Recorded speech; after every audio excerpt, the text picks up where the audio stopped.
پاکستان اس فیصلے کی مذمت کر رہا ہے۔ اس حوالے سے وزیر اعظم عمران خان نے بھی ٹویٹ کیا کہ ہم لوک سبھا میں متنازع شہریت سے متعلق قانون سازی کی شدید مذمت کرتے ہیں، جس میں انسانی حقوق کے تمام قوانین اور پاکستان کے ساتھ دو طرفہ معاہدوں کی خلاف ورزی کی گئی ہے۔ انہوں نے کہا کہ یہ توسیع پسندی دراصل RSS کی ہندو راشٹرا اور ڈیزائن کا ایک حصہ ہے، جس کو فاشسٹ مودی سرکار نے پروپیگنڈے کے طور پر استعمال کیا۔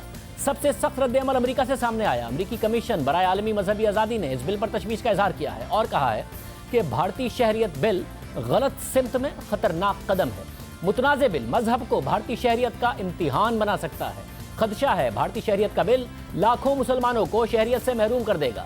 ساتھ ہی کمیشن نے تجویز دی ہے کہ اگر یہ بل منظور ہو جاتا ہے تو امریکی حکومت کو بھارتی وزیر داخلہ اور دیگر اہم قیادت کے خلاف پابندیوں پر غور کرنا چاہیے بھارتی حکومت اور وزارت داخلہ کے خلاف۔ مسلسل ایسے اقدامات اٹھائے جا رہے ہیں جس کی وجہ سے مودی حکومت کے بارے میں عالمی رائے تیزی سے تبدیل ہو رہی ہے۔ جو مثبت باتیں کرتے تھے اور لکھتے تھے وہ اب مودی پر تنقید کر رہے ہیں۔ اس حوالے سے بلومبرگ میں پنکج مشرا کا ایک آرٹیکل شائع ہوا ہے جس کے مطابق بھارت کے حوالے سے اچانک نیا بیانیہ سامنے آ رہا ہے۔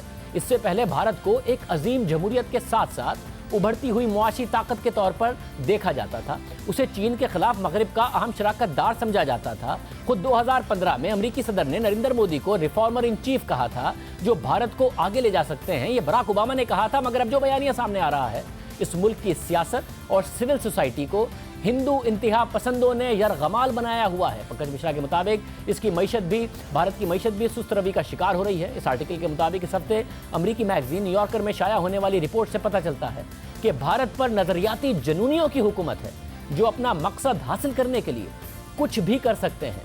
ساکھ کی کیا ڈرامائی تبدیلی ہے ہیرو سے زیرو تک۔ یہ صرف ایک رپورٹ نہیں ہے، پورا عالمی میڈیا اپنی رائے تبدیل کرتا دکھائی دے رہا ہے۔ اگر معتبر جریدے ٹائم کی کور اسٹوریز کا جائزہ لیا جائے، کسی کا آرٹیکل کی بات نہیں ہو رہی ہے، ٹائم کی کور اسٹوریز کی بات ہو رہی ہو تو یہ تبدیلی نظر آ رہی ہے۔ 2012 میں ٹائم کی کور اسٹوری تھی مودی کا مطلب کاروبار۔ پھر 2015 میں ٹائم کی کور اسٹوری تھی مودی کیوں اہم ہے۔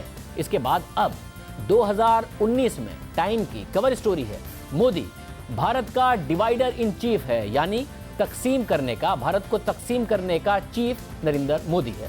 رائے ٹائم کے کور میں بھی بدل گئی ہے۔ مئی 2019 میں شائع ہونے والی ٹائم میگزین کی سٹوری کی ہیڈ لائن تھی کہ کیا دنیا کی سب سے بڑی جمہوریت نریندر مودی حکومت کے مزید 5 سال برداشت کر سکے گی؟ اور یہ رپورٹ آتش تاثیر نے لکھی تھی۔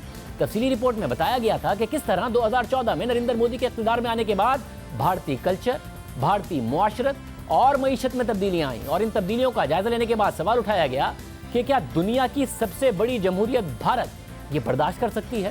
اور پھر اس رپورٹ کے بعد نریندر مودی حکومت نے آتش تاثیر کی بھارتی شہریت ہی ختم کر دی۔ اسی طرح اگر صرف معروف بزنس میگزین دی اکانومسٹ کی کور اسٹوریز کا جائزہ لیا جائے تو یہ بھی تبدیل ہوتا نظر آ رہا ہے۔ اپریل 2014 میں دی اکانومسٹ کی کور اسٹوری تھی کہ کیا کوئی نریندر مودی کو روک سکتا ہے؟ پھر مئی 2015 میں کور اسٹوری تھی کہ بھارت کا ون مین بینڈ، اور اس کے بعد جون 2017 کو ٹائٹل اسٹوری تھی مودی کا بھارت دی ایلوژن آف ریفارم، یعنی اصلاحات کا دھوکہ ہے نریندر مودی کا بھارت۔ اس کے بعد مارچ 2019 کی کور اسٹوری تھی مودی کا خطرناک لمحہ۔ یہاں یہ بات واضح کرنا ضروری ہے کہ کسی اخبار میں اپنی رائے لکھنا الگ بات ہے اور کور اسٹوری الگ بات ہے۔ ہم نے جو آپ کے سامنے رکھی وہ کور اسٹوریز تھیں، یعنی ادارے کی ادارتی رائے، اور یہ رائے تیزی سے تبدیل ہوئی ہے۔ اس کے علاوہ معروف امریکی اخبار نیو یارک ٹائمز نے نریندر مودی کے دور میں سامنے آنے والے انسانی حقوق کی صورتحال پر تفصیلی رپورٹ شائع کی۔